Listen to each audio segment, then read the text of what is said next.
following video details the contents of a Department of Defense document entitled Internment and Resettlement Operations, also known as FM 3-39.40. The document is 325 pages long and is signed by Joyce E. Morrow, Administrative Assistant to the Secretary of the Army. It was created in 2010, however, it's just been recently leaked to the public via the internet and can now be downloaded from multiple sources.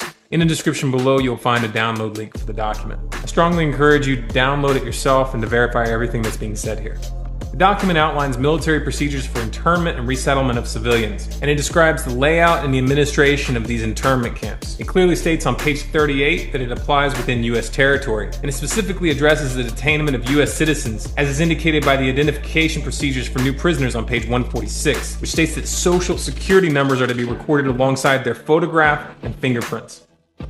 Included in the list of organizations which may be involved in these internment operations are the Department of Homeland Security, FEMA, the Department of Defense, and the United Nations. On page 56, the document outlines the responsibilities of psychological operations officers within the camps, among which it states that a PSYOP officer develops and executes indoctrination programs to reduce or remove antagonistic attitudes and identifies political activists. On page 281, the document goes into more detail regarding the role of psychological operations within the camps, specifically in regards to pacifying the population and ensuring cooperation.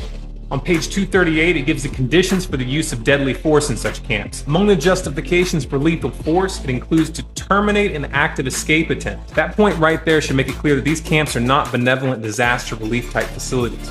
On page 244, the document calls for the use of snipers during riots to, quote, scan a crowd and identify agitators and riot leaders for apprehension and fire lethal rounds if warranted. On page 260, it shows the basic layout for a facility focusing on detainment. It is depicted with interrogation areas, tribunal areas, and mortuaries. Each detainment facility is designed to hold 4,000 prisoners, and they are depicted with multiple levels of barbed wire separating compartments within the facilities, with a double barbed wire fence enclosing them and watched over by 24 guard towers. On page 261, the document depicts the layout for what they call civilian resettlement facilities, which are designed to house 8,000 people.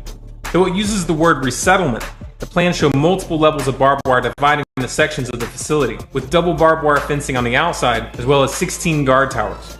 On page 262, the layout for facilities designed for what they call non-compliant prisoners is shown. These camps are designed to hold up to 300 prisoners, they have 3 interrogation centers, and are guarded by 13 guard towers. Now, if there's any question whether these plans are active or just theoretical, this should be settled by the fact that the U.S. Army has been running ads for job positions in these camps since 2009, and apparently, they're still hiring. Once again, if you look in the description, you'll find all the links you need to verify this information.